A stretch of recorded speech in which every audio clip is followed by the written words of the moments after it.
Hello, good morning. Good morning, good morning, good morning sa mga abyan ko sa Ginoo kag mga kautoran nga alagad sang Dios kag sa mga FB friends. Good morning sa inyo nga tanan. Kag kabay nga ang pulong sang Dios naga-remind sa aton nga pag bugtaw nagapasalamat kita sa Ginoo kag sa aton nga paglakat sa tagsa-tag sa kaulubrahan kaupod naton ang presensya sang Dios. Kabay nga sa siningaga ang buhi nga pulong sang Dios magapadayon nga naga-remind sa aton. So ginatamyaw tagid ang tanan no sa may nagasaulog sang ilada nga anniversary, wedding anniversary. Happy anniversary gid sa inyo sa may mga birthday. So happy birthday gid sa tanan. So tandaan gid naton nga Psalms 118 verse 24, this is the day that the Lord has made, we will rejoice and be glad in it. So ining adlaw ginhimo sang Dios agud nga magkalipay kita kag magkasadya. Kung naga-celebrate man kamo sang inyo dira nga okasyon, so dumdumag naton nga ginhatag ini sang Dios agud nga magkalipay kita. Kay gintagaan naman kita sang another chance agud nga magkabuhi naman sa sininga kalibutan. Kag mga utod sa Ginoo, so ang pulong sang Dios nga aton pamalandungan makita dira sa Matthew chapter 12 22 down to 32. So amo ini ang istorya dere nga si Kristo kag si Satanas. So ang bahin sang kasulatan nagambal nga dire sa Matthew chapter 12 22 down to 32, it says here nga may isa ka tawo nga masakiton nga gindala nila sa kay Kristo Jesus. So ining tawo nang bulag siya kag apa kagin gamhan siya sang mga demonyo. Ginsudlan siya sang mga demonyo. Sang gindala nila sa kay Jesus ining tawo nga apa kag bulag nga gingamhan sang demonyo, gin sabdong ni Jesus, and then nagguwa ang demonyo kag nakakita ang bulag kag nakahambal. So amo ining milagro sang Dios nga ginhimo kag nakita sang mga madamo nga mga tawo ang ginhimo ni Jesus kag nagambal sila. Amo na ni siya guro ang kaliwat ni David kag nabatian nini sang mga Parisiyo kag ang mga Parisiyo nagsiling man siling sang mga Parisiyo ina siya gingamhan ni Satanas ang pangulo sang mga demonyo, amo na nga nasabdong nga ina. Pero si Jesus nahibalaan ni Jesus ang tagsa-tagsa nila ka panguna-una because si Jesus is the Son of the living God. Kag wala ka pa kapaminsar, kag wala ka pa kanahambal, way ka pa kahambal, nahibalaan niya na ang imo nga inapauna-una. That's why nahibalaan ni Jesus ang ilatanan nga mga panguna-una. Kag nagsabat si Jesus nga kung si Satanas nagsabdong sang iya nga mga sakop, nagapamatuod lang nga nagabinahin-bahin sila kag nagailinaway ti paano na lang magpadayon ang ila nga ginharian. O amo nang ginhambal ni Jesus sa ila. Nya parehas man na ang isa ka banwa kag ang isa ka panimalay kun nagabahin-bahin sila kag nagailaway malaglag man. So bot silingon nga si Jesus hindi pwede nga si Satanas sabdungon niya ang sakop yaman nga mga katawhan o kung sabdungon niya ang mga demonyo kay magabinahin-bahin sila kag mag-ilinaway. So munang bot silingon ni Jesus nga si Satanas hindi pwede makasabdong sa kaugalingon niya man nga mga sakop. So siling ni Jesus, siling niya sa mga Parisiyo, siling niya ti sino ang nagagahom sa inyo nga mga sumulunod kay nagasabdong man sila sa mga demonyo. So amo nang ambal ni Jesus, ginbalik sa ila ni Jesus kung sino ang nagagahom sa mga sumulunod sa mga Parisiyo. Kaya ang mga sumulunod sa mga Parisiyo nagasubdong man sa mga demonyo. Siling ni Jesus, nagapamatuod lang nga sala gid kamo. So ginsabdong sila ni Jesus nga sala gid ang mga Parisiyo. Kay amba nila kay Jesus, gingamhan no si Jesus ni Satanas nga among pangulo sang demonyo. So siling ni Jesus pagid nga siling nga ni Jesus, siling nga ang akon nga pagsabdong nagapamatuod lang nga paagi sa gahom sang Espiritu sang Dios, nagapamatuod nga nagabot na ang paghari sang Dios.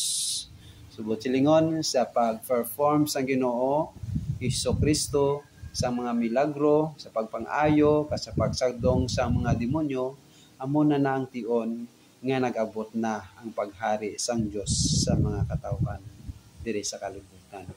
Gani mga utod sa Ginoo, kung isa ikaw nga ara ka sa kay Kristo, so isa na ikaw nga sakop sa iya nga paghari.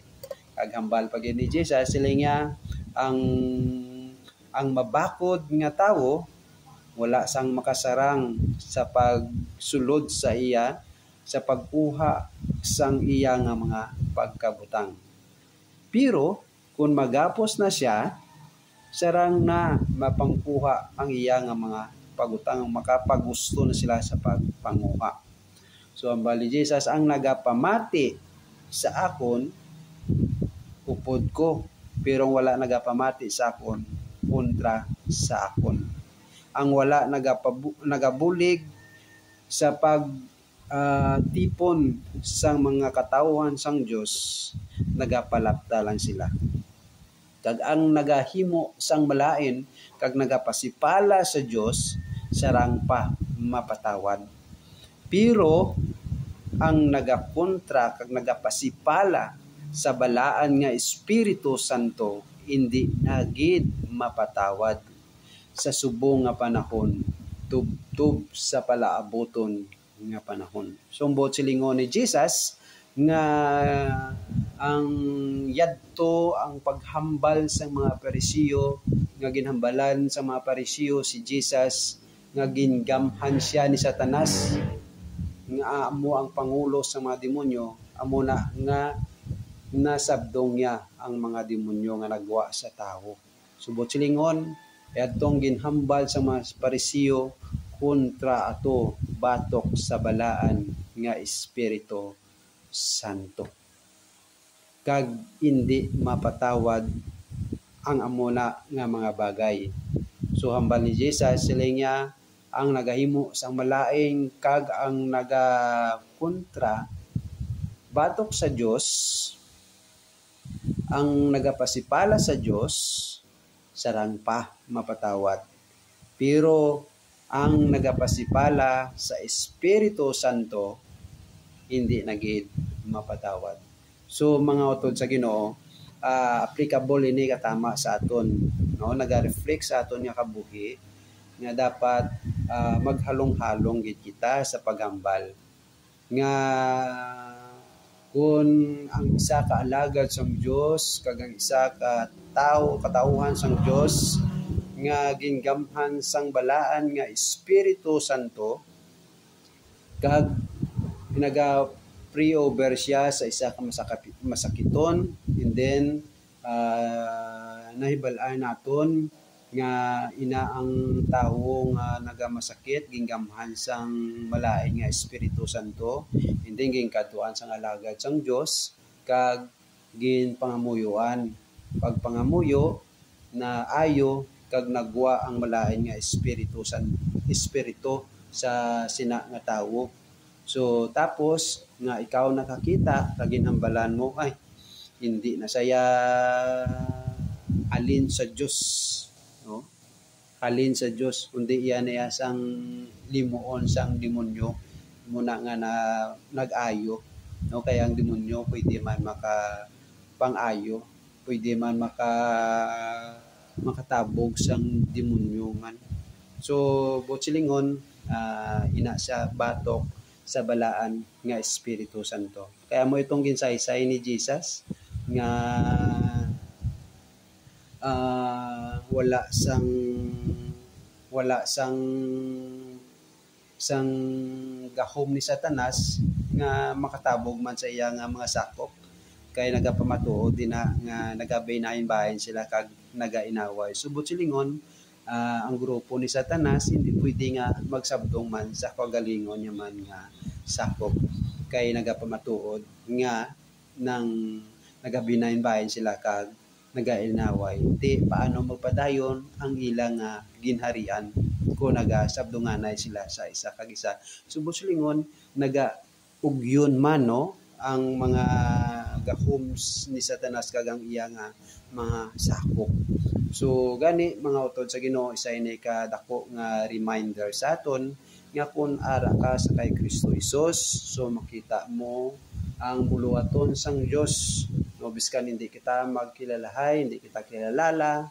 So nagapanalaytay ang pulong sang Dios, nagapanalaytay ang spirit ni Lord sa tagsa-tagsa biskan nga ari kadi ang iban nga mga kaanakan sang Dios ato sa iban nga nasyon kundiin man sa sulok sang mundo. So we are one spirit, no, kag we are one body in Christ kag mabatsagan nato nina. So makita nato no nga nagalakat ang mga alagad sang Dios sa pag pre-over sa mga tao nga wala pa sa kay Kristo Hesus. Hindi nakaangkon sila sang milagro, nakaangkon sila sang pag-ayo, kag nahilway sila sa gapos sang kaaway, kag nasanagan ang ilang nga pangunahuna.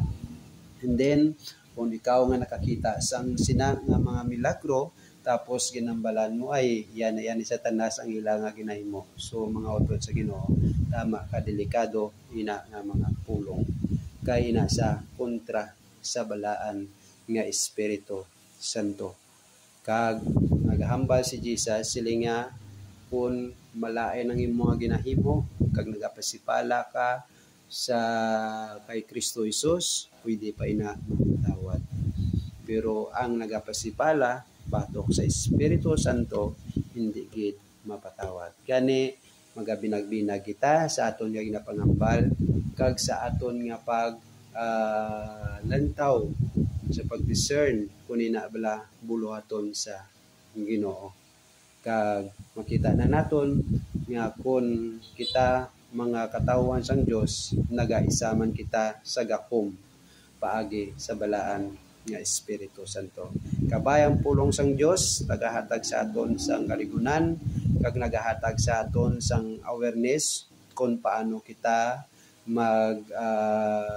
upod no sa buluhaton sang Dios kag kung paano kita magsabdong sa gahom sang kaaway nga amo si Satanas. Kani mga utod sa Ginoo sa Luke chapter 19 sa Luke chapter 10 verse 19 which is si Jesus nagambal sila nga I have given you the authority to trample on snakes and scorpion and to overcome all the power of the enemy, nothing to harm you. So mga utod sa Ginoo gintagaan ka ni Jesus ang authority agod nga ma-overcome mo tanan nga gahom sang kaaway agod hindi ka mahalitan. No? Kung napaslaw ka manggid, so padayon ka nga magabalik sa Ginoo kay maga-rescue sa imo kag padayon nga magakabuhi ang pulong sang Dios sa imo kag padayon nga ang Ginoo magabulig sa imo agod nga batakon na ikaw. So don't give up sa pag-alagad sa Ginoo. May failure ka man, so ang Ginoo magabulig sa imo. So kabay nga ang pulong sang Dios magapakamayo sa tagsa-tagsa sa aton. May God bless us all and good morning. Have a nice day.